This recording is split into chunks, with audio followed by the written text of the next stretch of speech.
तो resident fluid पढ़ रहे थे, मैंने आपको बताया कि अगर जब भी कंटेनर, याद कर मैंने आपको क्या बोला, मैंने आपको बोला कि अगर कंटेनर ए से एक्सलेट कर रहा हो, किससे, तो वो ऐसे टेढ़ा हो जाता है, और जिस एंगल से वो टेढ़ा होता है वो एंगल होता है अल्फा, और अल्फा की वैल्यू रहती है tan अल्फा = a/g। याद है, भूल गया?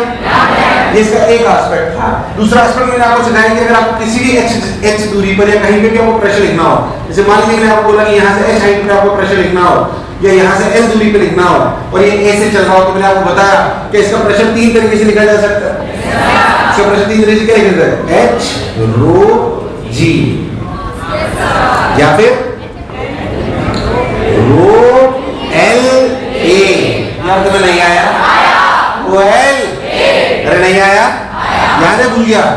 या फिर ये ऐसे लिखा जा सकता है rho h dash root of g square plus a square. या तुम लोग भूल गए? याद है, भूल गया?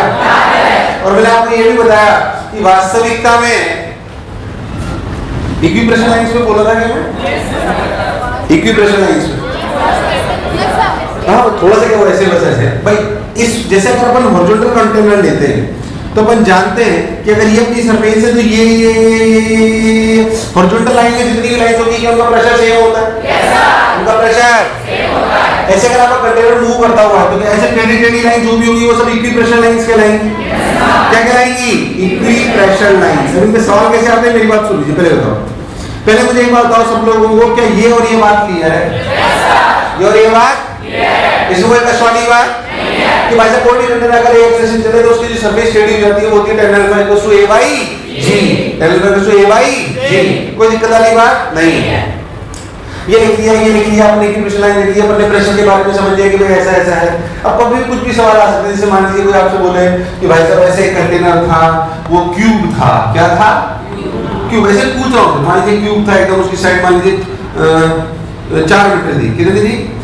मैं मान लीजिए इसको 2 मीटर पर सेकंड स्क्वायर से ऐसे चलाना चालू कर दिया, पानी गिरा कि नहीं गिरा? अगर ऐसे कंटेनर पर पानी भरा हो तो मैं इसे चलाना चालू करूं, पानी गिरा कि नहीं गिरा? तो आपसे पूछे कितना पानी गिर गया, क्या निकाल सकते हो? कितना पानी गिर गया क्या निकाल सकते हो? कैसे निकालोगे? क्या आपको पता है पानी टेढ़ा हो जाएगा ऐसे? क्या ये tan अल्फा बराबर a/g? तो क्या ये वो पानी होगा जो गिर चुका होगा? ये वो पानी होगा जो यार मुझे लगा नहीं तुम्हें आया। अरे आया कि नहीं आया? अरे सोच लो, अरे गारंटी, अरे पक्का नहीं आया, नहीं आया, नहीं आया। तो पानी गिरने कितना गिरेगा मुझे कोई कष्ट? कंटेनर में चल जाएंगे तो क्या मुझे कोई कष्ट? एक अच्छा सवाल पूछता हूँ, मान लीजिए कंटेनर ले लूं, ठीक, उसमें पानी भर दूं पर ऊपर से ढक्कन लगा दूं, मतलब पानी बाहर, पानी बाहर, ध्यान समझना, पानी बाहर जा नहीं सकता। थोड़ा सा अच्छा सवाल पूछ रहा हूं, मैंने क्या करा, इसमें पानी कितना भर जाएगा क्या सब लोग निकाल सकते हैं? करा नहीं ना, सवाल से समझा रहा हूं, इसमें कितना पानी भर जाएगा सब लोग निकाल सकते हैं, कोई दिक्कत? मैंने कंटेनर लिया, क्यूब ले लिया, साइड ले ली, जो तुम्हें लेना हो ले लो, मान लीजिए अपने ये दूरी ले ली l और ये हाइट ले ली h और इसको क्लोज कर दिया। क्या कर दिया? क्लोज। अब मैं इसे चलाऊंगा इसे तो पानी बाहर निकलेगा, तो पानी को दबा, पानी कैसे ऊपर उठना चाह रहा है और कौन दबा देगा? कौन दबा देगा? कौन दबा देगा? ढक्कन दबा देगा, ढक्कन। हाँ सर, बात तो आप सही कह रहे हो सर, ढक्कन, ढक्कन दबा देगा, बिल्कुल सही सर, क्या एकदम बात क्लियर है, ढक्कन दबा देगा। अच्छा अब क्या करें? अच्छा ढक्कन दबा देगा, मुझे बताओ यहाँ पे प्रेशर कितना? मैं थोड़ी सी चीजें पूछ रहा हूँ, यहाँ पे प्रेशर, पता क्या सिचुएशन से समझ आ रही है? यहाँ पे प्रेशर, यहाँ पे प्रेशर, क्या नॉर्मल सिचुएशन है? वो ढक्कन बंद करने कोई दिक्कत नहीं है, सोच लो यहाँ पे प्रेशर 3 और यहाँ पर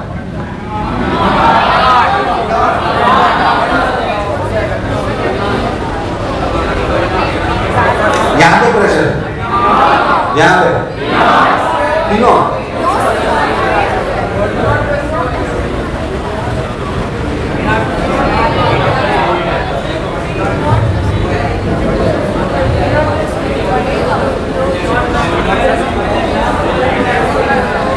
डाउट समझ आया?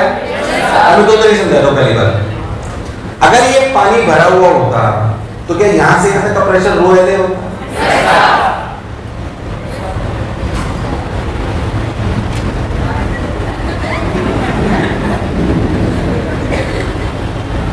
टीचर से 50 रुपए ले लीजिए क्या?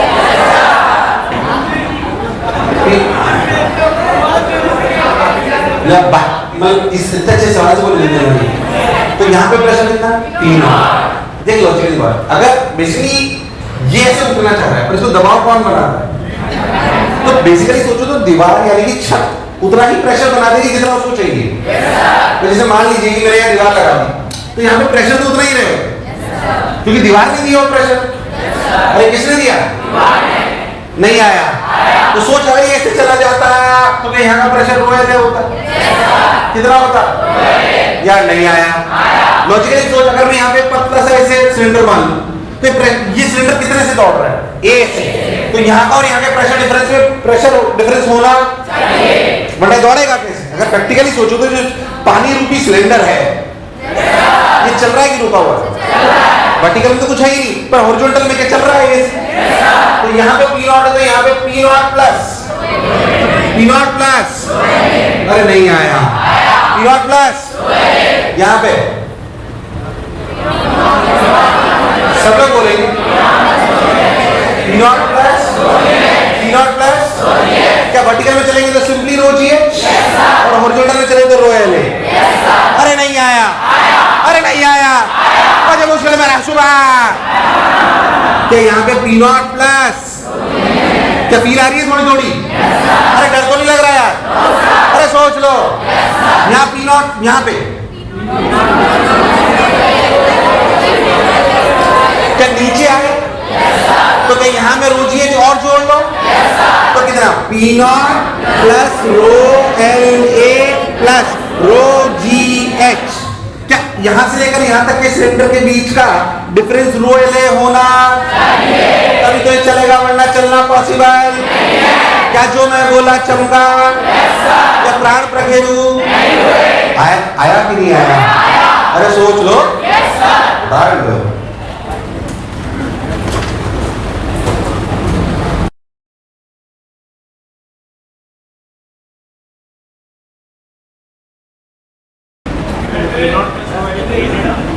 कहाँ पे?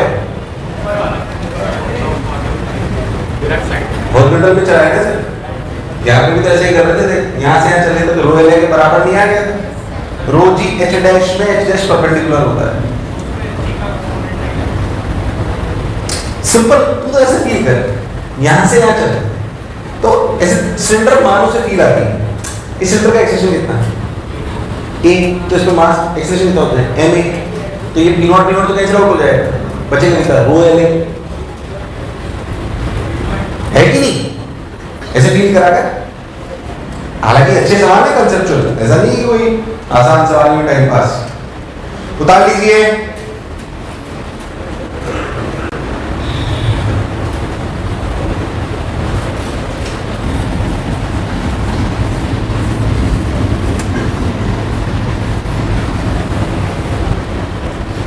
मान लो थोड़ा और अच्छा ले लेते हैं सवाल। देख एग्जाम्पल मिलके करेंगे। कंटेनर पागल हो गया और भाई साहब ए नॉट से ऊपर जा रहा है, ए से इंक्लाइन प्लेन। अरे कहाँ पे? Incline plane. ऐसे ये एंगल कितना? थीटा। अरे जा सकता है? जा सकता है नहीं जा सकता? इंक्लाइन प्लेन पे चला देते भैया। बोले हॉरिजॉन्टल चला लिया, वर्टिकल चला लिया, वर्टिकल ऊपर नीचे चला लिया क्या? हॉरिजॉन्टल पे चला लिया। और कैसे चलाओगे कंटेनर को? टेढ़ा। फिर कंटेनर को कैसे नहीं आया? कंटेनर को कैसे ऊपर चला लिया, नीचे चला दिया। ऊपर चलाया तो G प्लस ए, नीचे चलाया तो क्या? हॉरिजॉन्टल चलाया तो क्या surface side tan alpha equals to a by g और क्या प्रेशर h में चलो तो रो जी एच, हॉरिजॉन्टल में चलो तो रो एल। यार तुम्हें नहीं आया? आया नहीं आया? ये बात हमें अच्छे समझ में आ गई, इसमें कोई शक वाली बात नहीं। टेढ़ा चला पर टेढ़े में भी कॉन्सेप्ट तो यही है। कॉन्सेप्ट तो याद कर, कॉन्सेप्ट सरफेस का एंगल निकालने के लिए कॉन्सेप्ट क्या लाए थे?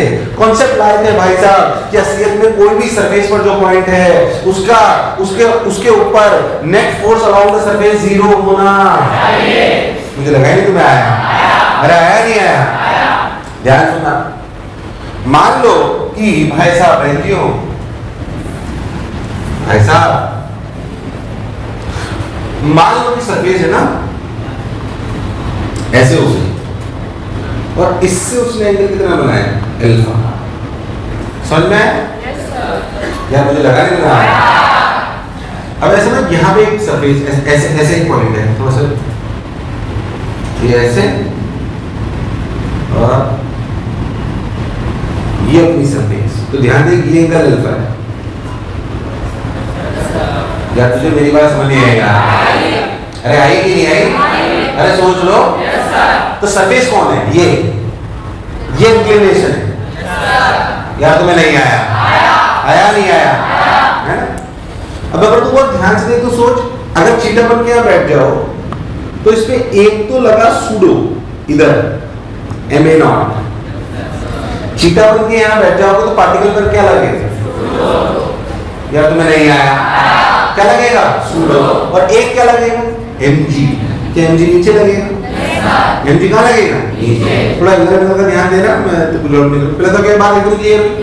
मैं वो पहले समझा चुका था कि जो फोर्सेस हैं उनका net component along the surface 0 होना चाहिए।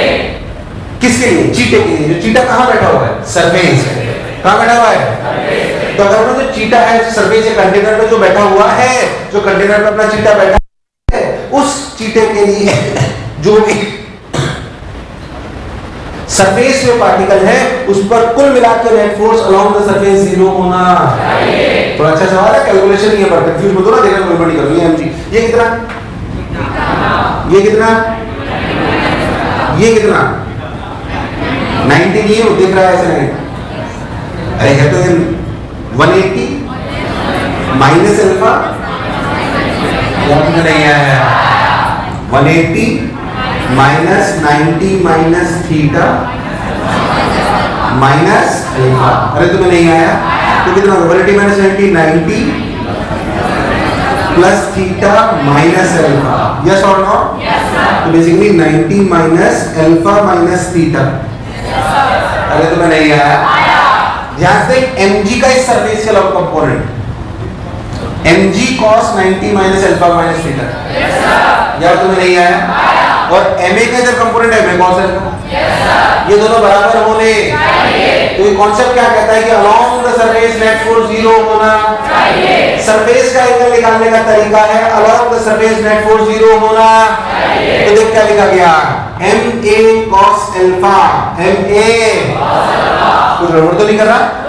Ma cos alpha equals to Mg cos 90 minus alpha minus theta. देखो गड़बड़ नहीं करूं। cos 90 minus alpha minus theta sin alpha minus theta. Ma को A cos alpha equals to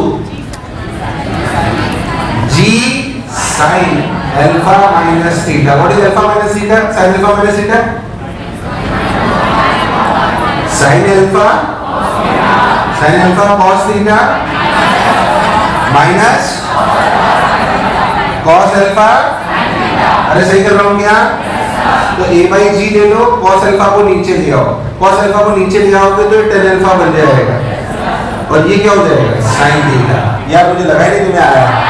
अरे आया नहीं आया? अब इसको ले आओ इधर, तो एक्चुअली अपने tan अल्फा की वैल्यू चाहिए होती है। किसकी चाहिए होती है?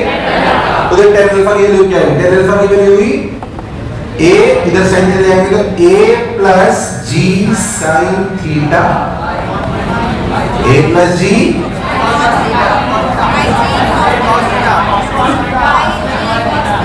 तो लिखा है यार बाई G cos थीटा। नहीं आया? सही आंसर एकदम। तुम्हें दूर दूर तक मेरी बात समझ? अरे आई कि नहीं आई? अरे सोच लो। कोई कष्ट? तो अगर कभी कोई इंक्लाइंड सरफेस पे भी अपने कंटेनर को चलाए और आपसे पूछ ले कि सरफेस क्या एंगल बनाएगी, तो आपके लिए बताना बड़ी बात नहीं है।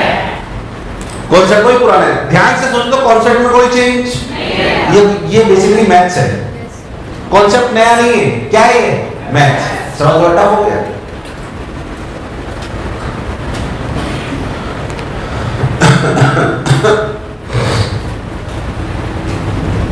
एक तुम्हें समझ आया है? ध्यान से देखिए कॉन्सेप्ट क्या लगाया है। कॉन्सेप्ट लगाया है जो भी पार्टिकल सरफेस पर है चीटे के लिए उस पर along the surface net force 0 होना ऐसा होना जरूरी है, वरना जो अपना पार्टिकल है वो जो मूव करने लग जाएगा, है ना। आइए और देखते हैं। अरे हो गया है तुझको तो प्यार सजना। थोड़ी सी रफ्तार तेज प्लीज।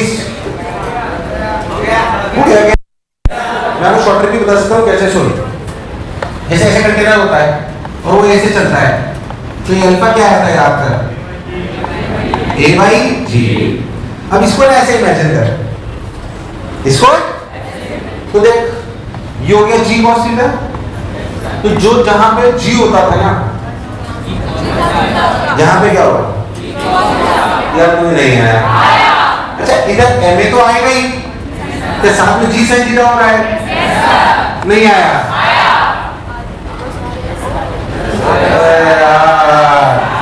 तुम्हें शॉर्ट ट्रिक समझ तो ठीक है, फील के लिए पूरा बताया, पर शॉर्ट ट्रिक के टेन अल्फा बराबर ए बाई जी। इसमें देख जी कैसे था, ऐसे, और ए कैसे था, ऐसे, यही था ना। यहाँ पे देख ऐसे अगर सोचो तो जी क्या है? अरे क्या है? और पीछे की तरफ एक जी साइन थीटा है, और क्या ए का तो आएगा ही। यार तुम्हें नहीं आया, तो बस ए प्लस जी साइन थीटा और जी कॉस थीटा। यार तुम्हारे प्राण प्रभेदु, तुम्हारे प्राण प्रभेदु। अरे सोच लो, अरे हाँ ना बोल, मुझे लगा नहीं तुम्हें आया। अरे आया नहीं आया?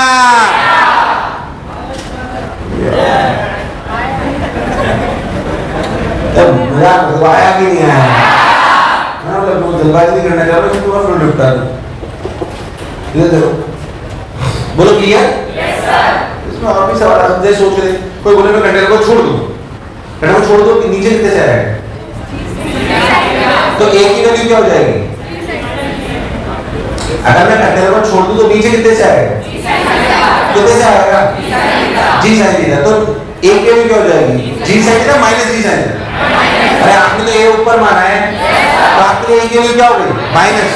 माइनस जी साइन थीटा प्लस जी साइन थीटा, क्या हो गया? जीरो। क्या है? जीरो। मतलब सरफेस ऐसे ही रहेगी। अगर छोड़ दोगे कंटेनर को तो सरफेस वो इंक्लाइन से कोई angle. If you release the container, if you release the container, ऐसे कंटेनर को छोड़ दो, रिलीज, तो प्रैक्टिकली वो ऐसे ही रहेगी उसकी सरफेस, उसमें कोई एंगल। देख इक्वेशन बता दी। यार तुम्हें नहीं आया? अरे आया कि नहीं आया? अरे सोच लो, क्योंकि अब जो कंटेनर है वो कितना एक्सेलरेशन से नीचे आ रहा है? जी साइन। और मैंने कहा तुम ये रखो ना, उसका स्पेशल केस है। स्पेशल एस क्या है? रिलीज का मतलब एक्सेलरेशन जी, एक्सेलरेशन के लिए हो गई माइनस जी। माइनस क्यों लिया? जो हमने सॉल्व कराया ऊपर के लिए करा है, अगर नीचे जाएगा तो क्या माइनस लगाएंगे? जी बात है। तुम्हें दूर दूर तक मेरी बात समझ, तू लॉजिकली सोच सकता है। तो अगर यहां बैठे तो सोच, इस पर एक जी साइन थीटा लग रहा है। अगर चीटे के लिए देखो तो क्या ये जी साइन थीटा नीचे आ रहा है, सुडो जी साइन थीटा ऊपर लग रहा है। तो कुल मिला के कोई दिक्कत वाली बात नहीं है। यार तुम्हें मेरी बात समझ, प्राण प्रखेलू।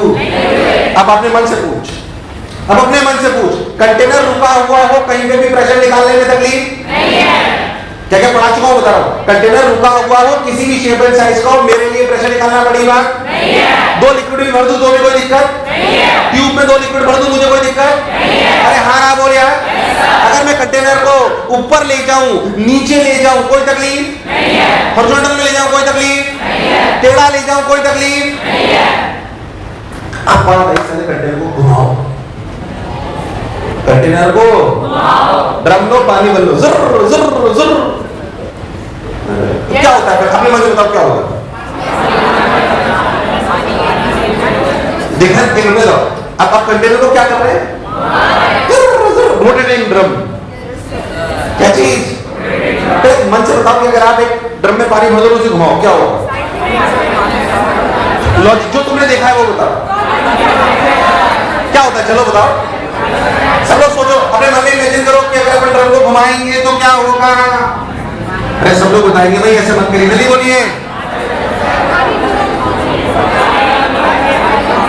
अरे यार तुमने ना तो कभी ड्रम देखा सर, हमने तो कुआं ही देखा। कुआं हम घुमा सकते नहीं है सर।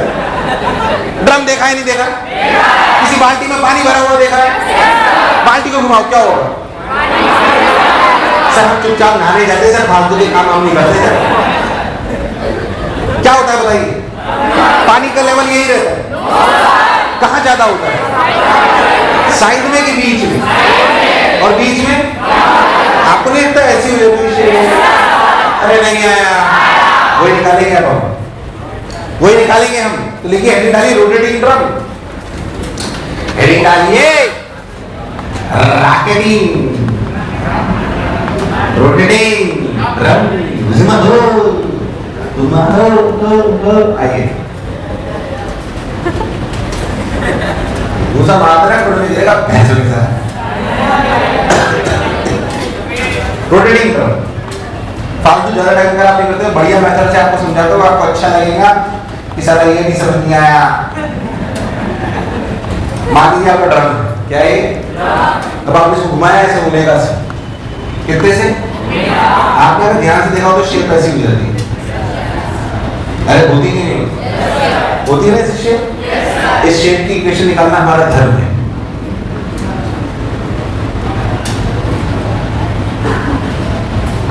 ठीक है, ये शेप कैसी होती है उस पर चर्चा करते हैं।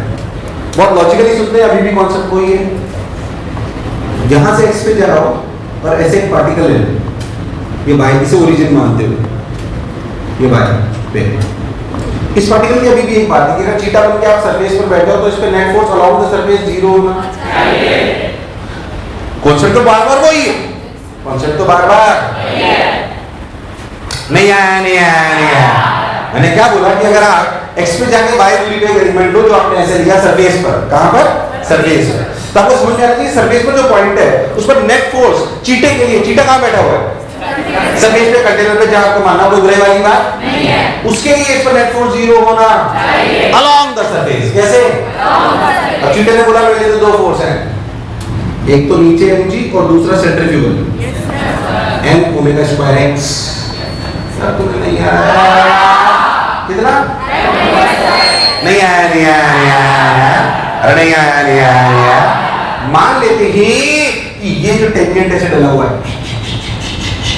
ये एंगल है थीटा। ये एंगल कितना है? इस सरफेस पर तो टेंजेंट भी बात करेंगे ना, या तुम्हें नहीं आया? ये थीटा, ये 90, तो ये mg cos 90 minus theta should be equal to m omega square x। यार तुम्हें नहीं आया? कोई बुराई वाली बात नहीं है, लिख दिया भाई साहब। mg cos 90 minus theta तुम्हें नहीं आया equals to m omega square x cos theta। अरे कभी तो आना बोलो, कोई कष्ट नहीं है, अरे सोच लो, अरे गारंटी। बस अब क्या था, m ने m को मान लिया, cos 90 minus theta sin theta by cos theta is tan theta equals to omega x by t। tan theta equals to, ये तो याद होना, अब इससे अपन निकाल नहीं सकते। tan theta की वैल्यू क्या है? dy by dx। Yes sir. अगर ये कर्व है, अगर ये तो tan theta बराबर क्या है? अरे tan theta is the slope of the curve। Yes sir. tan theta equals to slope of the curve। यहाँ तुम्हें नहीं आया, प्राण करके दू। tan theta is slope of the curve, तो dy by dx लिख दो, तो dy by dx equal to omega square x by g into dx। Limit कहाँ से कहाँ तक? 0 से x, 0 से y, 0 से x तुम्हारे प्राण रखे रूप। ऐसे मतलब तो हमें कैसे आएगा? इट्स अ स्टैंडर्ड फॉर्मेट, पर समझ में आनी चाहिए। अब देखो भाई जब tan dy by dx तो y इक्वल टू क्या आएगा? Omega square x square by 2g। ध्यान से देख, क्या है पैराबोला की इक्वेशन है। अब ध्यान से इमेजिन कर, जब ड्रम को घुमाते थे क्या पैराबोला टाइप भी बनता है? कोई पैराबोला है। ओरिजिन किसको लिया है? ध्यान दे, क्या जो बॉटम मोस्ट सरफेस पॉइंट है सेंटर पे, उससे आंसर है y equals to omega square x square by 2g। अरे भाई साहब आया कि नहीं आया? अरे आया कि नहीं आया? अरे सोच लो, कोई बुराई नहीं है, अरे पक्की बात, अरे सच्ची मुच्ची। अब ध्यान करना, चलो उतार लो पहले equation of the curve in rotating drum. Equation of the curve in rotating drum उतार लिया गया। कोई बुराई? बोलो इक्वेशन समझ आए? इसे याद रख लो तो कोई दिक्कत? y बराबर omega square x square by 2g। याद रखना ओरिजिन कहाँ है? कंडक्टर के प्रोडक्ट की सर्विस। बोलो क्लियर? मान लीजिए कोई प्रेशर पूछ ले, किसी के प्रेशर कितना है?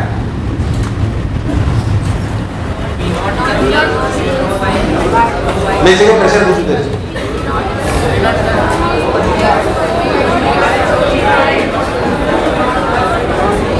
सिंपल लॉजिक ध्यान से सुनना। क्या h हाइट चल रहा है तो simply p naught plus rho g by p naught plus यार मुझे लगा नहीं तुम्हें आया। p नॉट प्लस, कंफ्यूज मत होना, इधर से मत लिखना। किधर से? इधर से, क्योंकि ध्यान से उसमें लिख देते हैं रो एल ए, पर यहाँ पे ए सेम है कि अलग अलग?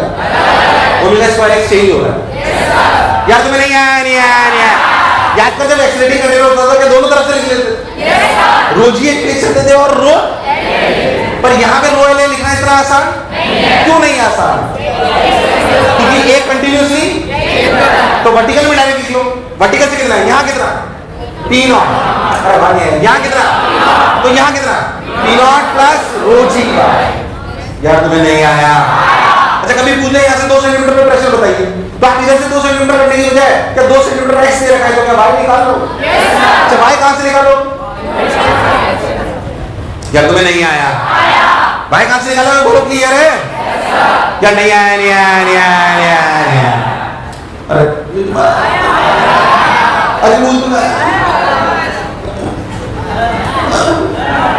हाँ हाँ ये बात समझ आई? इसमें कैलकुलेशन में बहुत सारी चीजें जा सकता हूँ। इसका एरिया क्या होगा, ये क्या होगा, वॉल्यूम भी निकाल सकते हो आप चाहो तो। मैं आपसे पूछ लूँ कि इतने लिक्विड की कैसे वॉल्यूम है, मैं बता नहीं रहा हूँ, फालतू एक बार से निकल लॉजिक।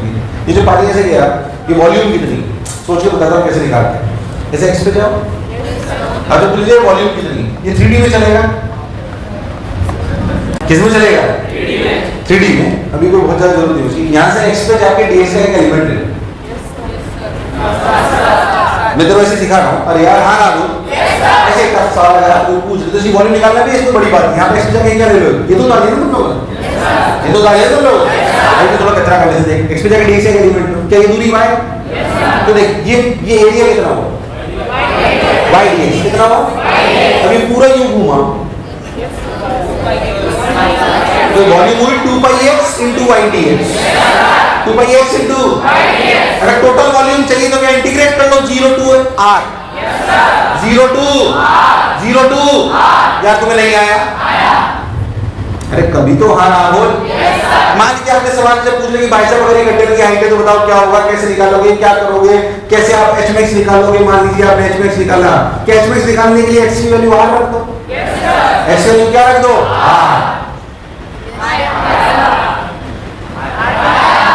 क्या मैं बहुत टफ पढ़ा रहा हूँ? क्या समझ आ रहा है? तुम्हारी शक्लें मुझे पता है कि तुमने नहीं पढ़ा है ऐसा कुछ भी, बट अब तो समझ आ रहा है? कोई दिक्कत? अरे पक्की बात?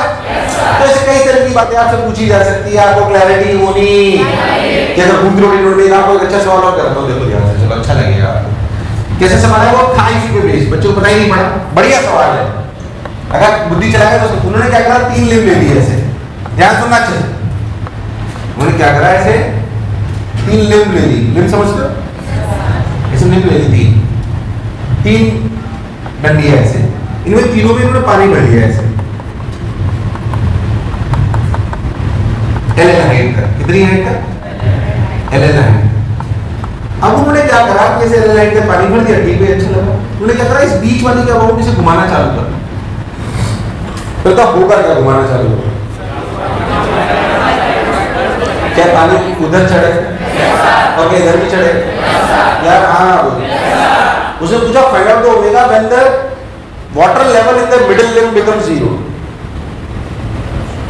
क्या पूछा, ध्यान सुनना। उसने बोला कि find out the omega, find out omega so L equals to 0 in middle limb। मैं बता रहा हूँ, सुनना पहले मिलके करते सब लोग। पहले तो समझ आ रहा है हो गया? पहले तो क्या ऐसा हो सकता है? जब ऐसे घूमेगा तो पानी कहाँ चढ़ेगा? तुम ध्यान से बोलो, कंटेनर से कोई फर्क नहीं पड़ता क्या बेसिकली इसकी शेप ऐसी होनी चाहिए? तुम्हें मेरी बात समझ? तब सवाल कराने का कोई फायदा? अरे है कि कि नहीं है? अरे सोच लो, कोई बुराई। अब सोच, अगर इसमें जीरो होना है, इसमें, तो वास्तविकता में सिचुएशन क्या होनी, मैं तुम्हें बताता हूं। वास्तविकता में सिचुएशन ऐसी होगी, देखिए ध्यान से, ये मिडिल जो ध्यान देना होगा क्या कि पानी की शेप ऐसी हो जाएगी, ऐसी होनी चाहिए। तो ये पानी पूरा यहां चढ़ गया, तो ये हाइट ऑफ L रहेगी कि L/2, सॉरी L प्लस, ऐसा कैसे हुआ L प्लस L/2? समझ में आया? यार हाँ ना बोल, तो मिडिल का पानी इधर चला गया था, और तो L प्लस, मान लीजिए दूरी हुई है, R दी हुई है, L दी हुई है, जो भी दी हुई, यहाँ पे भी ऐसे ही होगी। आप सोच लें, ओमेगा इतनी होनी चाहिए, इस इक्वेशन, अपनी इक्वेशन क्या थी बोलो, y equals to omega square x। सोच x की वैल्यू कितनी, तो y कितना होना चाहिए, L की L प्लस L/2, तो क्या 3L/2, y की वैल्यू कितनी रखूं, x की वैल्यू कितनी रखूं, क्या ओमेगा निकला है? अरे क्या निकला है? इतने टफ सवाल का सिंपल सा सॉल्यूशन था, इतने टफ सवाल का, बहुत टफ सवाल है वो, ऐसे समझ थोड़ी आता है, तो आज पढ़ रहे हो इसलिए समझ आ रहा है, तुम्हें पता है, ये तो बच्चों को पता ही नहीं पड़ रहा, घूम रहा है, तो इक्वेशन कहां से आ जाएगी, और वो समझ में आना, तुम्हें मेरी बात समझ, इसमें y के लिए क्या रखूं, 3L, और x की क्या रखूं, जो भी ओमेगा है आगे, जो भी ओमेगा है आगे, खेल खत्म। क्या तुम्हें प्राण रखे हुए, सोच लो, उतार लो, मेरे लाल, मेरे पीले, मेरे नीले, मेरे रेनबो, मेरे गेंडे, ये एक तो उसमें 7:30 बजे फ्रेम से बाहर ही नहीं आया, उसे बार-बार जनगण मन के बाद भारत माता की, फिर सो जाता है, फिर भारत माता की। अरे हो गया क्या, पक्की बात, तो वैसे ये हो गया, तो L प्लस L/2 ये हो गया, ये हो गया, ये हो गया, अपना क्लैरिटी कर।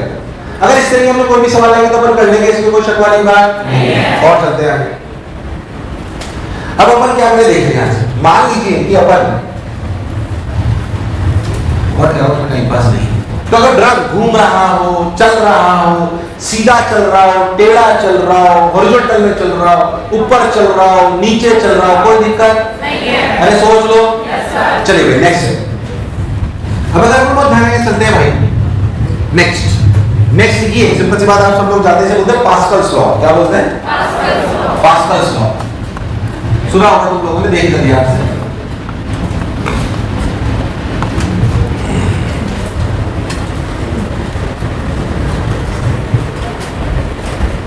इधर देखिए,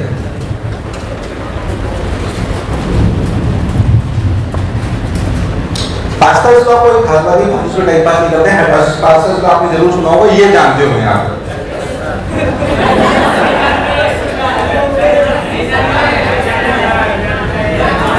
हाइड्रोलिक लिंक ये होगी ना, तो बेसिक प्रिंसिपल है Pascal's law. Pascal's law basically हम जो पढ़ते हैं हमारे फ्लूइड में लगता है, जो आइडियल फ्लूइड जिसे हम कहते हैं, क्या कहते हैं बेसिकली, तो कुछ हद तक अपना जो फ्लूइड है वो आइडियल रहता है, तो जब तक वो आइडियल है तभी तक हम बात कर रहे हैं। आइडियल फ्लूइड में हमने दो बातें समझी थी, उसमें कोई विस्कोसिटी, और दूसरी बात हम ये मान रहे हैं कि उसमें वास्तविकता में कोई कंप्रेसिबिलिटी लगा हुआ,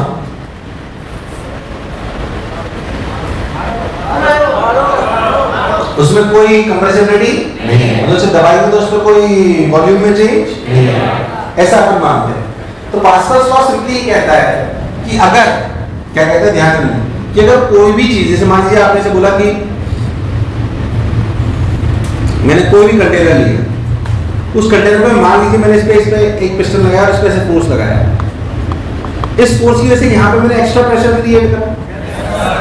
बात बहुत सिंपल से, तो बोलेगा कि मैं जानता हूँ, पर इसे लॉ कहते हैं, क्या कहते हैं, मान लीजिए मैंने तुमने एक पिस्टन लगाया, प्रेशर फोर्स लगाया है, इसमें कितना प्रेशर क्रिएट हुआ, F/A, यहाँ कितना एक्स्ट्रा प्रेशर क्रिएट या नहीं आया, तो ये F/A यहाँ पर था, तो यहाँ पे भी मिला, हाँ, ये जो प्रेशर हमने यहाँ क्रिएट करा वो क्या यहाँ मिला कि नहीं मिला, लिक्विड ही खेल करता है कि आप अगर लिक्विड में किसी एक जगह प्रेशर लगाओ तो उसे सब जगह डिवाइड कर देता है, डिवाइड का मतलब ये नहीं कि उसे तोड़ देता है, जितना यहां है उतना एक्स्ट्रा। मान लीजिए पहले ओपन का, तो यहाँ पे प्रेशर का P0 प्लस रो जी एच, और अगर मैं पिस्टन लेके इसे दबा दूं, पिस्टन समझते हो? पिस्टन लेके इसे, अगर मैं पिस्टन लेके इसे दबा दूं तो यहाँ पे प्रेशर कितना होगा? P0 plus rho ji H plus F by. यार तुम्हें नहीं आया, अरे तुम्हें नहीं आया। तो आप ऐसा समझो, जैसे मान लीजिए कंटेनर है, कुछ भी ऐसे शेप ले लेते हैं, मान लीजिए जैसे आपको ठीक लगे उसमें ऐसी कोई दिक्कत नहीं। मान लीजिए आपने ऐसे कोई कंटेनर ले लिया, इस कंटेनर में ऐसे लिक्विड भरा हुआ है, बोलो क्लियर? अपन ने यहाँ पे मान लीजिए ऐसे ऐसे पिस्टन लगा के इसमें दबाव बनाया F, कि यहाँ पे एक्स्ट्रा प्रेशर क्रिएट हुआ F बाई। ऐसे तो सब जगह एक्स्ट्रा जुड़ गया। So the equal distribution of pressure, equal distribution of pressure applied everywhere, applies in the liquid. It's a core property of water. ऐसा नहीं है सब जगह होता है। मैंने यहाँ प्रेशर लगाया, उस दीवार पर उधर थोड़ी प्रेशर है, ये सब जगह ट्रांसफर हो, ये कोई जरूरी नहीं है। लिक्विड बहुत सिस्टमेटिकली से करता है, लिक्विड बहुत सोचते हैं मैं दबाव बनाऊं और यहाँ पे ढक्कन हो, क्या हो सकता है ज्यादा दबाव बनाए तो खुल जाए, क्योंकि इसने जो प्रेशर लगाया वो यहाँ पे यार नहीं आया, आया नहीं आया। ऐसा काम कौन करता है? Liquid, ideal liquid. कौन सा लिक्विड? यार आवाज कौन सा लिक्विड? Ideal liquid. अरे तुम्हें नहीं आया, अरे सोच लो, कैसे काम करता है? Ideal liquid. नहीं आया नहीं आया नहीं आया, कौन करता है? Ideal liquid. उस आइडियल लिक्विड में बात करी जाए तो बोला जाता है कि when we apply a pressure at a point, when we apply a pressure at a point, it distributes uniformly everywhere on the liquid. It distributes uniformly everywhere on the, and this property of liquid is known as Pascal's law. Is known as Pascal's law. तुम्हें मेरी बात समझ? Brother जो मैं बोला चमका? है तो आपको समझ में आना चाहिए। यहाँ जो लगाया, अगर यहाँ जो प्रेशर है वो ट्रांसफर हो गया, यहाँ जो लगाया वो ट्रांसफर हो गया यहाँ। ये कौन करता है? लिक्विड। कौन करता है? इसका बहुत बढ़िया यूज है जो अपन जानते हैं पास्कल्स लॉ का, इसमें बहुत बेसिक सवाल आते हैं। इसे कहते हैं हाइड्रोलिक लिफ्ट। क्या कहते हैं? हाइड्रोलिक। आप बहुत ध्यान समझे फिर लिख लेना तो परेशान हो तो। हाइड्रोलिक लिफ्ट का सबसे बेस्ट एग्जांपल है, आपने देखा होगा बहुत आसानी से क्या मशीनें कार को ऊपर उठा लेती है, ट्रक को भी ऊपर उठा लेती है। अगर आप उसमें जाओगे तो सिंपली करते क्या, ध्यान देखो उसमें क्या होता है, इस तरह का सेगमेंट होता है,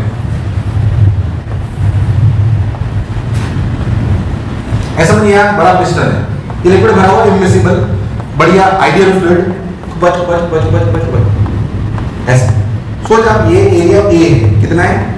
और ये ए डैश है, कौन ज्यादा है? मान लीजिए मैंने यहाँ पे फोर्स लगाया है तो यहाँ प्रेशर कितना है? टिचिक टिचिक टिचिक टिचिक टिचिक टिचिक, यहाँ कितना प्रेशर? कितना? ये क्या पास्कल्स लॉ की प्रॉपर्टीज है? यार नहीं आया, अरे नहीं आया भाई। मैंने यहाँ पे पिस्टन पे फोर्स लगाया है F, तो इसमें प्रेशर कितना आया एक्स्ट्रा? F by. अरे कितना आया? पास्कल लॉ कहता है सब जगह डिस्ट्रीब्यूट होता है बराबर, टिचिक टिचिक टिचिक टिचिक। यहाँ पे कितना? अरे कितना? अरे बस लेवल सेम है तो यहाँ पे प्रेशर कितना? F by. पर यहाँ पे एरिया कितना? तो ऊपर की तरफ फोर्स कितना मिला? Pressure into area. अरे कितना मिला? यार तुम्हें नहीं आया, पर अब एरिया कौन सा? एक ई डैश। तो भाई साहब यहाँ पे जो फोर्स मिला वो फोर्स कितना मिला? F by A into A dash. A ने ए को F डैश। अरे यार, अरे सही तो यहाँ पे फोर्स अगर F डैश है तो F बाई A ने ए को मार दिया तो फोर्स कितना होगा? F dash. हमारा कोई भरोसा। अब बता ए डैश ज्यादा है कि ए? तो F ज्यादा है कि F डैश? F की F dash, F dash greater than F, F dash greater than. फायदा हुआ है, सर लगाया 10 न्यूटन, सोचिए 10 न्यूटन, ये एरिया 1 मीटर स्क्वायर, सोचिए 10 मीटर स्क्वायर, तो लगाया कितना? 10, मिला कितना? 100। इसे कर लो 1 mm स्क्वायर, इसे कर लो 1000 मीटर स्क्वायर। सुई से भी ट्रक चल रहा है,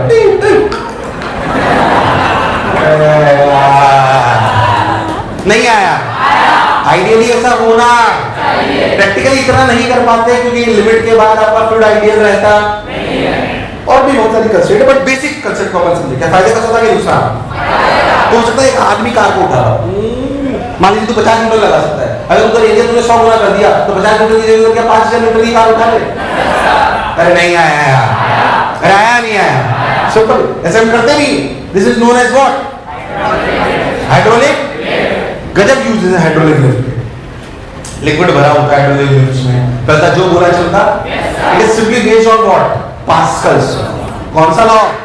व्हाट? Pascal's law. अब पास्कल्स लॉ की कहानी आपको लिखेंगे। पास्कल्स लॉ स्टेट्स है, सुन लो पहले फिर खुद लिखोगे। Pascal's law states that if we apply force, if you apply pressure at a point, it distributes uniformly into entire the liquid. बोलो clear है? That can be used into different ways. That can be used into, but the property is it distributes it uniformly. It distributes uniformly. पर जो बोला चलता। And the major use of Pascal's law is, क्या बात समझ आई? या प्राण पर उड़ गए हैं? अब तो ट्रक को भी उछाल सकता है। ऐसे इंग्लिश प्लेन तो वैसे उड़ जाता है ना बेटा, है ना? Common sense.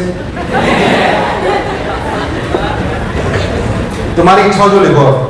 This is known as Pascal's law. Pascal's law states that if you apply a force or create a pressure at a certain point, it distributes uniformly to the entire liquid. This can be used for different purposes. The major uses of Pascal's law is hydraulic lift. How it works? आपके सामने।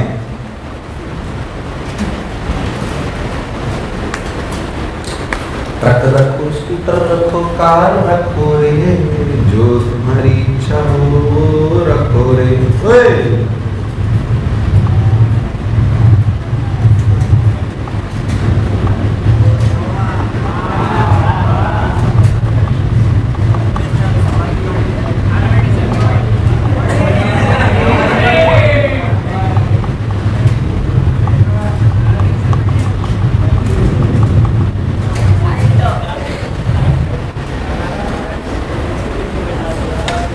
उतार लिया गया? अरे सोच लो।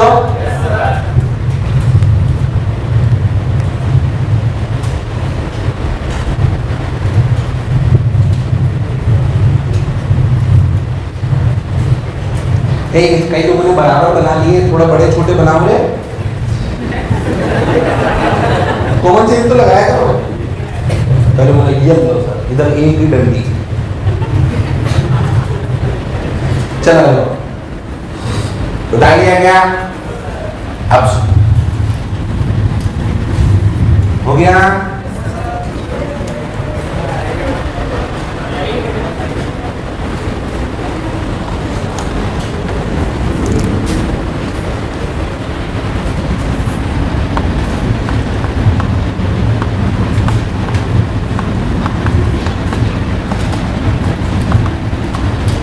तो इसलिए लगातार मतलब जिसको इंपॉर्टेंस है अपने को पढ़ना है, बोलते हैं आर्किमिडीज प्रिंसिपल। क्या कहते हैं?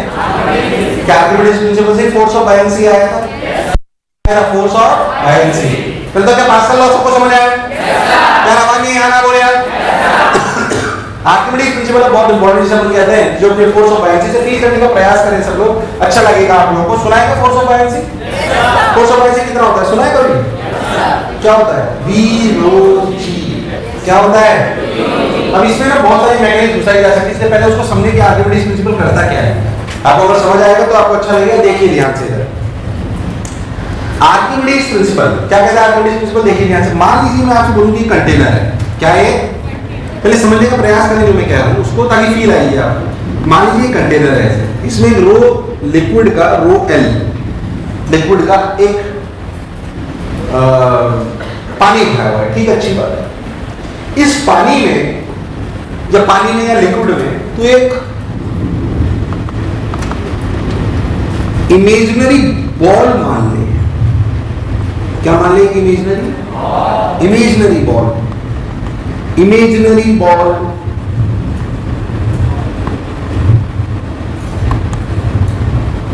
Of V volume. मुझे बताइए इस बॉल का इमेजिनरी बॉल, ऐसे पानी की तरह इमेजिनरी बॉल मान ली, तो तुमने अच्छा पढ़ाने का बॉल मारेगा है कि नहीं है? कुछ समझ आ रहा है? yes, अरे हाँ ना बोलिए। जैसे इमेजिनरी बॉल मान ली, इस बॉल का वेट है कि नहीं? है कि नहीं? कितना? इस बॉल का इमेजिनरी बॉल का वेट कितना है? वेट वेट वेट में जी भी आता है। सब लोग बोलो। रो रो लिक्विड ही। अच्छा वो वेट लग कहाँ है? नीचे। क्या इस बॉल के सेंटर ऑफ मास? इस बॉल के इस पानी रूपी बॉल या लिक्विड रूपी बॉल के सेंटर पर वेट लग रहा है V rho of liquid into G at the center of mass of the ball. At the center of mass of the ball. Now tell me who is balancing this? Balance नहीं अभी normal पढ़े नहीं balance समझे तो सही क्या है? Side ball तो है ही टच ही नहीं कर रही। कैसे साइड बॉल टच कर रही है क्या? इसे साइड बॉल टच, इसलिए मैंने बिल्कुल मिडिल में इमेजिनरी बॉल मानी है। मैंने कहा मानी है बॉल बिल्कुल मिडिल में, मैंने इमेजिनरी बॉल मानी। मुझे बताइए इसको वास्तविकता में इस कंटेनर में जो बॉल मानी आपने, इसको बैलेंस कौन कर रहा है? भाई दीवार तो टच होगी, इसका मतलब इस बॉल को इस बाकी बचे हुए पानी ने संभाल रहा है। क्या बात नहीं है यार, सोच के देखो तो इसको किसने संभाल रहा है? अगर ध्यान तो इसको आजू बाजू किसने घेरा हुआ? बाकी बचे हुए पानी को दोस्तों में तोड़ दिया, एक बॉल और एक बाकी बचा हुआ, एक बॉल और एक। तो आपको नहीं लगता कि ये बॉल पर बाकी बचा हुआ पानी इतना ही फोर्स एग्जैक्टली यहाँ पे लगा है और यहीं पे भी लगा है, क्योंकि और कहीं लगाता और कहीं लगाता तो वास्तविकता में क्या ये घूमने लगती? पर ना तो ये घूम रही है ना ये चल रही है। यानी कि अगर ये घूम भी नहीं रही है, चल भी नहीं रही है, इसका मतलब इसमें नेट फोर्स 0 होना चाहिए और नेट टॉर्क भी 0 होना चाहिए। मतलब क्या वास्तविकता में जो अपना फोर्स लगा बाकी बचे हुए पानी से, बाकी फोर्स ड्यू टू बाकी बचा हुआ पानी, बाकी बचा हुआ पानी, बाकी बचा हुआ लगा भी एग्जैक्टली सेंटर पे। अच्छा क्या ये इतना ही है exactly? V rho L G, ऐसा क्यों? कभी बैलेंस होगा वरना बैलेंस होना पॉसिबल नहीं है। तुम्हें मेरी बात समझ नहीं आई यार? अब क्या करो सुनना, अब क्या करो सुनना। इस बॉल रूपी पानी को ऐसे निकालो, वैसे समझ बाकी पानी हिल नहीं रहा, इमेजिन कर। अरे यार take out this imaginary, take out this imaginary ball, निकाल क्या जगह खाली हो, and fit another material ball of same volume and shape। अब क्या कर, इस पानी को तो निकाल के फेंक दे और बॉल ले बिल्कुल एग्जैक्टली इसी शेप की और इसी वॉल्यूम की। यार तुम्हें नहीं आया और इसको यहां फिट कर दे तो क्या सिचुएशन ये होगी? यस सर क्या बनाया तो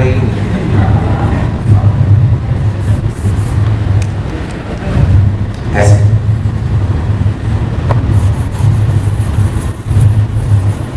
बोल चलना और ये पानी भरा। मुझे दो चीज बता, इसमें क्या फर्क पड़ेगा? इस पे क्या फर्क पड़ेगा?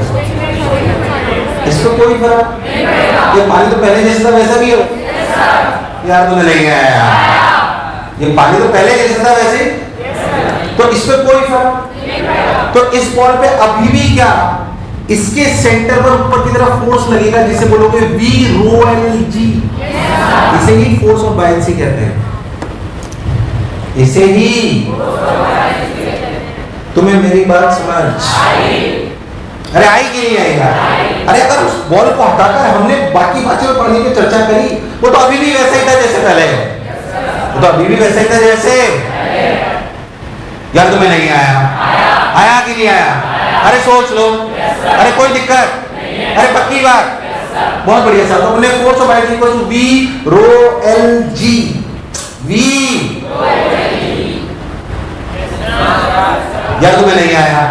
And this is force of, this is force of, अरे सोच लो, कोई दिक्कत, अरे गारंटी।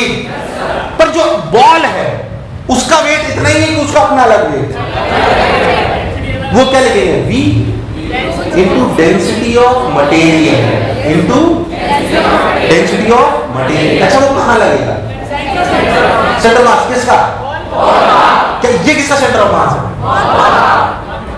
ये उस पानी का सेंटर ऑफ मास है जो हटाया गया है। 90% सवालों में सेंटर ऑफ मास दोनों का सेम ही होता है। सोच में एक बॉल बनाओ, सोच में किसी शेप जो आधी लोहे की हो आधी कॉपर की हो, तो सेंटर मास बिल्कुल सेंटर पे होगा, लोहे की तरफ ज्यादा होगा। तो मैं आपको समझाना चाह रहा हूं, V into density of material into G, ये किसका सेंटर ऑफ मास है? 90% केसेस में सेम होते हैं, इसलिए परेशान होने की जरूरत नहीं है। पर क्या अलग हो सकता है? पर क्या अलग हो सकता है? यार मुझे लगा नहीं तुम्हें आया, आया नहीं आया। और ये किसका सेंटर ऑफ मास है? ये है centre of mass of displaced water, centre of mass of, यार तुम्हें नहीं आया। इस बॉल को रखते वक्त जो पानी हटाया गया उसका सेंटर ऑफ मास है, उसका।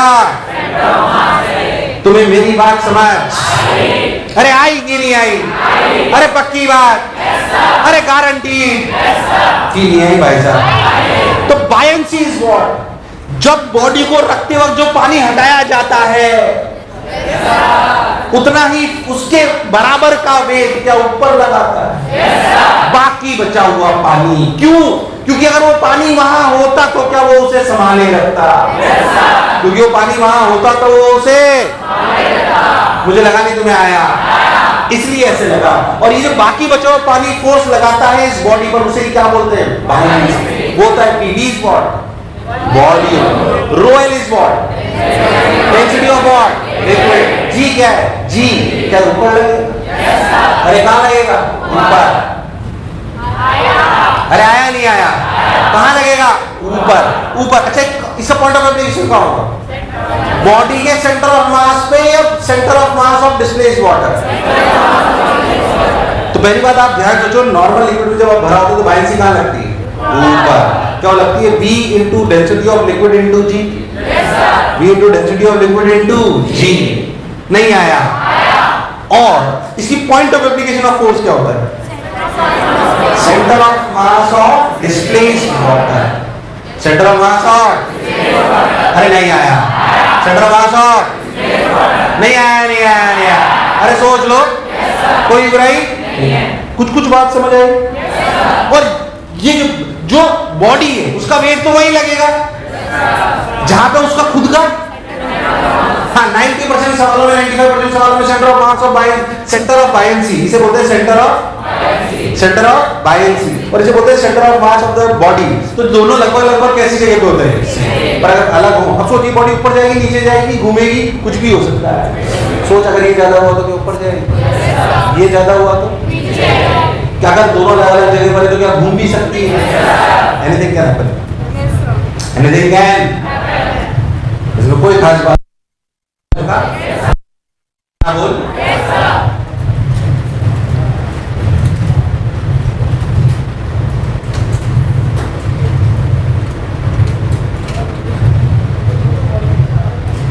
क्या हुआ बेटा? वॉल्यूम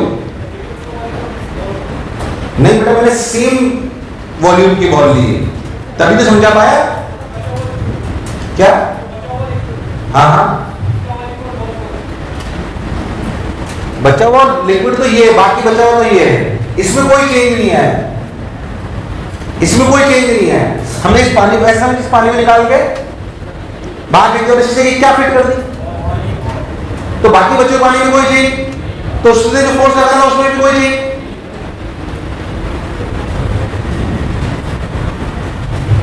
अगर सेंटर ऑफ मास दोनों का रहेगा तो इसमें टॉर्क लग रहा है, नहीं लग रहा है? तो घूम सकती है। अगर दोनों का सेंटर ऑफ एप्लीकेशन अलग अलग जगह है तो वो घूम सकती है। खास बात थोड़ी, जनरली ऐसा होता नहीं, अपने जो सवाल हो गए बट हो जाए तो कर सकते हैं, ऐसी क्या खास बात।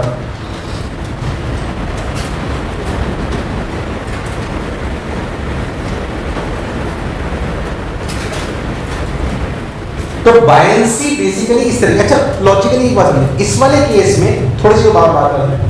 मैंने जो बॉल है, पहले समझो बायंसी क्या है। It is the weight displaced water, it is the weight of पर के ऊपर लगता है ऊपर, क्योंकि फील आनी चाहिए कि अगर होता तो इसे बाकी बचे हुए पानी ने संभाले रखा होता, तो ऊपर लगता है।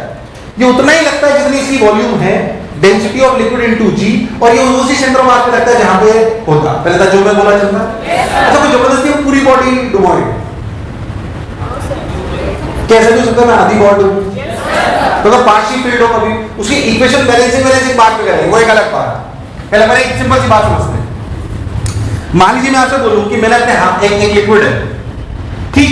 अब मान लीजिए आपसे बोले कि मैंने उस लिक्विड में ऐसे बॉल को या किसी भी चीज को, कोई भी चीज ले लेते हैं, ध्यान ऐसे मैंने कोई भी एक चीज ली जिसको मैंने आधा अंदर रखा और आधा, अब समझना ध्यान से, कोई भी ऐसी बॉडी नहीं, इसके दो हिस्से कर, ये हिस्सा, ये कौन सा वॉल्यूम है? जितना पानी हटाया, पूरा पानी हटाया, जो वॉल्यूम ऑफ द बॉडी पूरा पानी हटाया कम, कभी आप पूरा भी हटा सकते हो, कभी आप मैंने से पकड़ा था पर मैंने पूरा पानी, ये क्या है? ये है वॉल्यूम डिस्प्लेस्ड, वॉल्यूम, और ये है वी वॉल्यूम ऑफ बॉडी। अब थोड़ी सी फील करना जो कह रहा हूं, जब बायंसी की बात होगी तो जो वी लिखोगे वो कौन सा? वॉल्यूम ऑफ द बॉडी की वॉल्यूम डिस्प्लेस्ड। क्या पानी को वॉल्यूम ऑफ द बॉडी से लेना देना? उसे तो उससे मतलब जो डिस्प्लेस करा गया है, उसे उससे मतलब है जो, यार मुझे लगा नहीं तुम्हें आया। अच्छा, बायंसी से लगेगी कहां लगेगी? यार आवाज कहां लगेगी? ऊपर लगेगी। अच्छा, किसके सेंटर ऑफ मास पे लगेगी? Centre mass of the body. उसे उससे कोई लेना देना, उसे किसके सेंटर ऑफ मास में? क्या डिस्प्लेस वॉल्यूम के सेंटर ऑफ मास? हो सकता है वो यहां कहीं, हो सकता है वो equals to volume displaced into density of liquid into g. थोड़ी सी बात में अंतर आया, थोड़ी सी बात में, पर ये आपको समझ में आना। भाई जब पूरी बॉडी डूबी, पूरी बॉडी डूबी हुई हो, तब तो आप ये लगा दो कोई कष्ट वाली बात। पर अगर पार्शली डूबी हुई, कैसे डूबी हुई? अच्छा, जो बॉडी का सेंटर ऑफ मास है, किसका? बॉडी का सेंटर ऑफ मास, वो तो हो सकता है कहीं भी, हो सकता है वो यहाँ, देखिए मान लीजिए इसे, यहां क्या लगा? Volume of the body into density of material into g. ये किसका centre of mass? Centre of mass of body. और ये क्या है? Centre of mass of displaced water. तो क्या बात चमकी? कितना लग रहा है ये समझना चाहिए पहले अपने को, उसमें मैकेनिक्स बाद में लगा लेंगे। फोर्स की बात हो रही है तो मैकेनिक्स आना जरूरी है। इक्विलिब्रियम भी लाएंगे, एक्सेलरेशन भी लाएंगे, ज्यादा करोगे तो घुमाएंगे भी, सही है ना? तो समोसे आके बांटना चालू कर दें, मेरे क्लास के बाहर का होगा।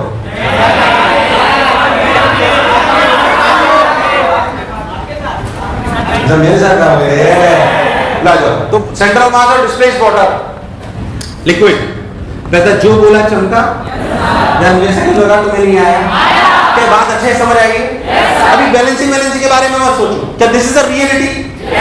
तो सोचो बायंसी क्या है, सोचो वी रो जी। वी कौन सी वॉल्यूम?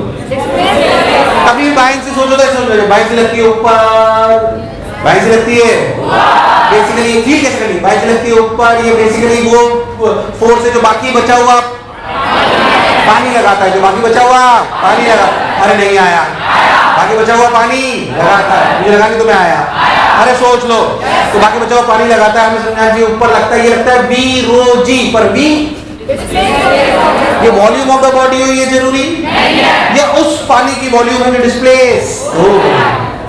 डेंसिटी किसकी? लिक्विड जी। जी जी, परेशान होने की जरूरत नहीं। और नीचे लगता है वी, उसमें जब वी होता है वो क्या वॉल्यूम ऑफ द बॉडी होता है? क्या होता है? Volume of the body. तुम्हें समझ आया? प्राण निकल गए? अरे आया नहीं आया? इसे मन मंदिर में बसा लीजिए और समोसे से भटकिए मत, सबको मिलेंगे, मरिए मत।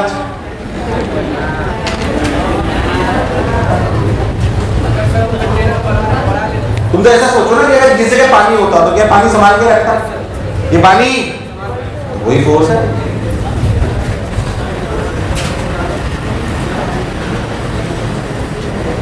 अरे उतारे गए तुम लोगों ने? तो अगर हम बहुत ध्यान लोग ट्रैक करा होगा तो VD रो mg V रो mg इसमें कोई शक वाली बात नहीं है। अब बेसिकली हम पहले सवाल जो सबसे पहले सवाल करेंगे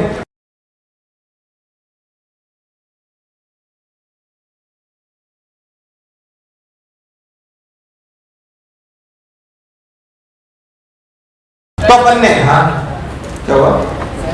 अरे मरो मत मुझे मिल रहा है सब मंगाया तो पानी इधर देखो। तो ये अपनी बात है। अब बेसिकली इसमें सबसे पहले सवाल कौन सा है? इक्विलिब्रियम वाले। कौन से? सिंपल सवाल चालू करते हैं इक्विलिब्रियम वाले कोई खास बात जैसे मान लीजिए आपसे बोलो सोच ले। अब लॉजिकली समझ में आता है अगर अपन ध्यान दें कौन सी बॉडी डूब जाएगी? अगर हम सिर्फ छोड़ दें तो कौन सी बॉडी डूब जाएगी? जिसकी डेंसिटी ज्यादा है कि कम हो? ज्यादा की कम? ज्यादा कम? अरे सोच लो अगर density of material density of liquid से ज्यादा हो तो क्या होगा? क्या सिंक कर जाएगी? अरे क्या कर जाएगी? सिंक। अरे हाँ ना बोल यार। और density of material density of liquid से कम हो तो क्या फ्लोट करेगी? क्यों अपनी मुझे बताइए क्यों अपनी बेसिकली लकड़ी का टुकड़ा तैरता है? उसकी डेंसिटी ऑफ लिक्विड से या नहीं आया? ऐसे अपना लोहे का टुकड़ा क्यों नहीं तैरता? क्यों नहीं तैरता? उसकी डेंसिटी जो शिप होता है लोहे का बना होता है कि लकड़ी का? लोहे का। तुम पागल हो क्या? लकड़ी का कौन सा शिप बनता है?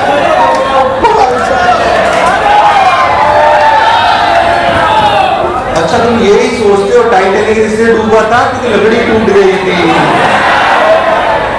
अरे शिप लकड़ी का बनता है किसका बनता है? तो फिर वो कैसे तैरता है? वो बेसिकली हॉलो होता है। क्या होता है? हॉलो। पूरा फ्रेम बनाते हैं। अरे यार तो बीच में हवा होती है। बीच में क्या होती है? हवा। अभी समझ में आया कि आजकल तो फ्लोटिंग ब्रिज बन रहे हैं। अब सी के ऊपर आपको ब्रिज बनाना है तो सी की डेप्थ तो 500 मीटर होती है। एक किलोमीटर तक भी डीप है। सी जानते नहीं तुम लोग। समुद्र के किसी चैनल से ब्रिज बनाना है तो उसमें पिलर लगाएंगे। पिलर के चैनल 2 किलोमीटर नीचे से पिलर लाओगे कैसे बनाओ? तो क्या करते हैं ऐसे लोहे का फ्रेम बनाते हैं। लोहे का क्या बनाते हैं? फ्रेम। बड़ा शानदार। वो अंदर से हॉल होता है और बाहर कंक्रीट कर देते हैं। बाहर क्या कर देते हैं? फिर उनको तैरा देते हैं किस पे? पानी पे। तुमने वो ढोल वाले पुल देखे होंगे अपने गांव में यार? अरे ड्रम वाले पुल देखे होंगे तुमने? देखे क्या? Same concept. तो ड्रम तो लोहे का होता है। ड्रम को छोड़ दो आप तो पानी में तैरेगा नहीं तैरेगा जबकि लोहे का है ना क्योंकि अंदर से क्या है? हॉलो। तो ये this technique is used to make पुल्स ब्रिजेस जो भी आपके बनाए जा रहे हैं वो इसीलिए बनाए जा रहे हैं।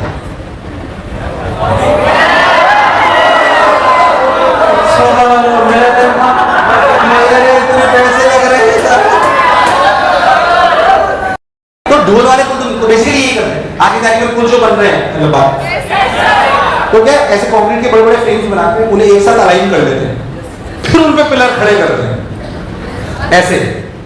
फिर उन पे बड़े बड़े पुल बनते हैं। सी में कैसे पुल बनाओगे भाई? बहुत सारे मेथड से पुल बनाने के। It is one of the methods which is used now. It is used widely where we can not dig. भाई एक तो नॉर्मल तरीका पुल बनाने का नदी है। नदी पे पुल बनाने में अपन नीचे से कंक्रीट से उठा सकते हैं। तो नदी कितनी नीचे? 20 फीट 30 फीट 40 फीट 50 फीट वहां से नीचे से पिलर उठा लाते हैं। अरे समझ रहे? जब कह रहा हूं समोसा मत समझ नहीं आ रही?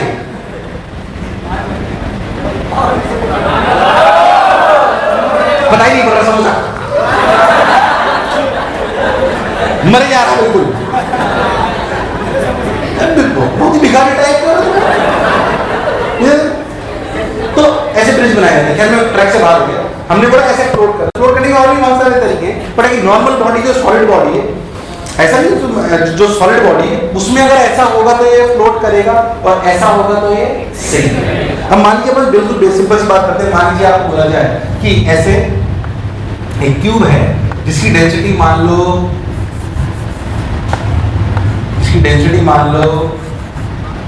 क्यूब है साइड ए है इसकी डेंसिटी मान लो रो कितनी? इसको अपने लिक्विड में डाल दें। इसको अपने लिक्विड में डाल दें। उस लिक्विड की डेंसिटी मान लो 3 हो। कितनी हो? सिंपल सी बात। तो ये फ्लोट करेगा नहीं करेगा? पूरा अंदर पूरा बाहर, कुछ अंदर कुछ बाहर। अगर फ्लोट कर रहा है तो इक्विलिब्रियम होना चाहिए। मुझे लगाने में आया, तो करना क्या है? सिंपल मैथ्स है। मान लीजिए इतना फ्लोट कर रहा हूं, मतलब इतना अंदर है, इतना, अब यही तो पता करना है कितना अंदर है, यही तो पता करना है कितना, कुछ नहीं। अगर जितना अंदर है उसकी वजह से क्या बायनेंसी ऊपर लगी? बायनेंसी कैसे लगी? ऊपर। बायनेंसी लगी बाय से, ध्यान देखिए, बायनेंसी लगी वॉल्यूम डिस्प्लेस्ड, वॉल्यूम और इसका बेस एरिया कितना? a square. कितना डूबा हुआ है? x, तो क्या volume to be a square, तो लिखा जाएगा buoyancy a square x into density of liquid that is 3 that is into g। क्या this should be balanced by weight? अगर कुछ ना बोला हो तो दोनों को एक ही लाइन पे मानना चाहिए ताकि रोटेशन का कोई लफड़ा ना हो। अनलेस एंड अनटिल स्टेटेड 1-2% ही शायद सवाल वैसे आते हैं। पहले तक जो बोला चमका, सिर्फ वो सिखाने वाली बात है। तो देख अब क्या लिखा कि जब वेट ऑफ द बॉडी लिखेंगे तो वॉल्यूम पूरी की डिस्प्लेस्ड, पूरी की डिस्प्लेस्ड, वेट में तो पूरी आएगी, तो पूरी भाई साहब, तो a cube into row ji.